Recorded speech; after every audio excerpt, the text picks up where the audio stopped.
What I want to talk about next is my track drive. The track drive was extremely intimidating. It's actually what kept me from starting Wally for a very long time. I had never done anything like that before, and all the track drives that everyone was currently using were really big, strong, CNC milled, custom aluminum, welded steel frames with incredibly powerful motors. And it just didn't seem like anything that I could tackle. I don't have that skill set to fabricate that kind of stuff.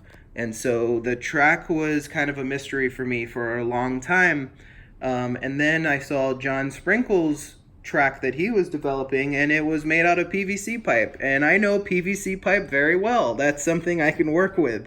So kind of seeing that really gave me the inspiration to go ahead and start. It made the track drive more accessible to me, and so I basically took kind of what he did and reverse engineered it for myself. So I don't claim to have come up with this at all by myself. This is 100% due to looking at his progress and going through all of the pictures he posted and stuff. So thank you, John, for all those references. But basically, I have a track drive that is a PVC pipe frame. So I think the bottom is 1.25 inch PVC pipe, and I want to say the top is 1 inch, maybe 3/4 inch. I don't remember, to be honest, but it's basically a pipe going across a T connector, and then inside connecting the two wheels is a 1/2 inch aluminum shaft that is held in place by two bearings on both sides. Those bearings are in a custom 3D printed hub that kind of holds them inside here. And then 3D printed some wheels that have, I believe these are M4 screws. I don't have them all screwed in right now. But then I created hubs that connect to the shaft. In this case, I have my little custom gear that helps push the conveyor belt. I created these custom hubs that hold and lock into the PVC on the top and bottom, and they're made to slot into 2040 extrusion. The reason why I chose that was because, one, the 2040 extrusion is extremely strong. It's also aluminum, so it's fairly easy to cut, and it's readily available because of things like 3D printers and stuff like that. So this top one slots in. They have holes for T-nuts, and then the bottom, I'll show this side, is actually adjustable, so I can loosen the T-nuts and adjust the tension up and down to get the belt, the right tension that I want.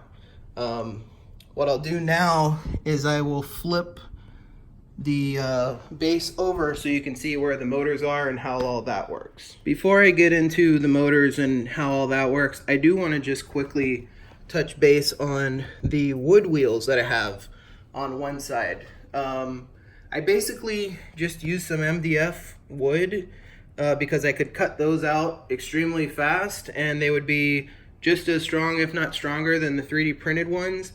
And these wheels basically won't ever really be too visible. Once they're painted and weathered, they'll blend in with everything else. These front ones I decided to 3D print because they're on the front lower portion where they are visible, so I wanted to have the real ones. But the drive one especially, I have so many things screwed into it that to create a custom 3D printed one, I would have had to kind of design all that stuff ahead of time, and I'm more of a try something out and wing it as I go type of person. So this allows me to just screw stuff directly into the wood, like that sprocket here that's screwed directly into the wood, and then also my motor hub, which the motors, I'm using these car seat motors. These are I think the motors that go under your car seat that move you forward and back. They're extremely cheap. This was 15 bucks, and they're extremely strong. The only issue is they come with this shaft that is extremely hard to connect to anything because it's such a weird thing.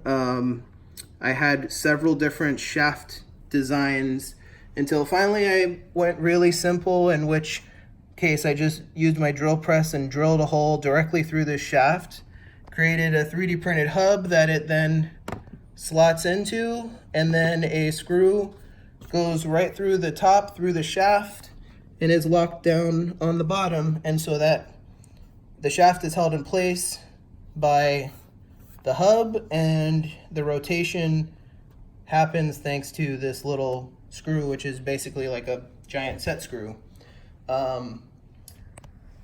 Those motors are then held in place through these 3D printed brackets that I made.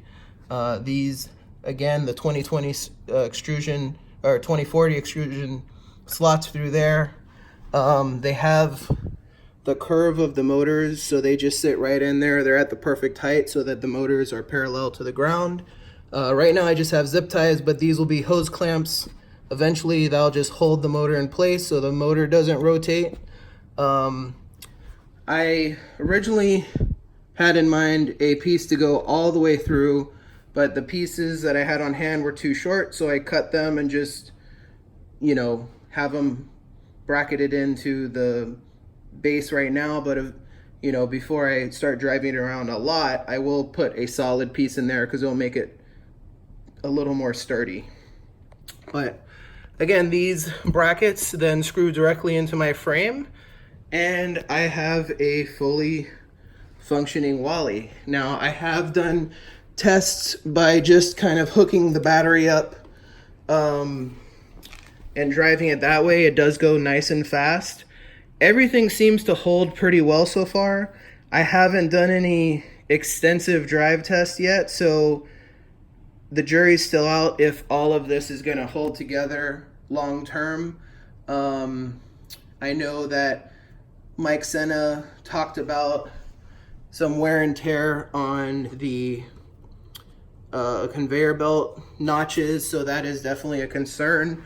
I don't plan to drive Wally all the time, so we'll just have to see kind of how that goes in the long term. But I think for the short term, it's definitely something that works. I ordered my Sabertooth, and once that gets here, I'll hook the motors up properly to a motor controller and actually do some real drive tests. But that's it. That's my Wally so far. It's been a really fun project. It's really awesome to see what everyone's doing, especially, guys like Michael McMaster and Mike Senna, who started all this, and they so happily share their knowledge and comment on new people doing stuff, and are just as enthusiastic about this kind of stuff now that they were when they first started building Wally. So we're all really late to the game. They've had Wallies for, close to 10 years now. But it's such a cool, project to do and a fun club to be a part of. And I'm making this video to kind of pay that information forward. I do not claim to be an expert by any means. I'm kind of making up a lot of this as I go, taking inspiration from others.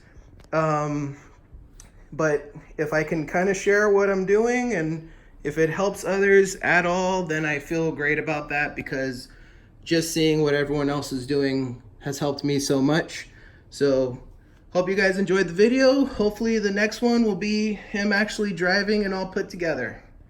Thanks a lot. Bye.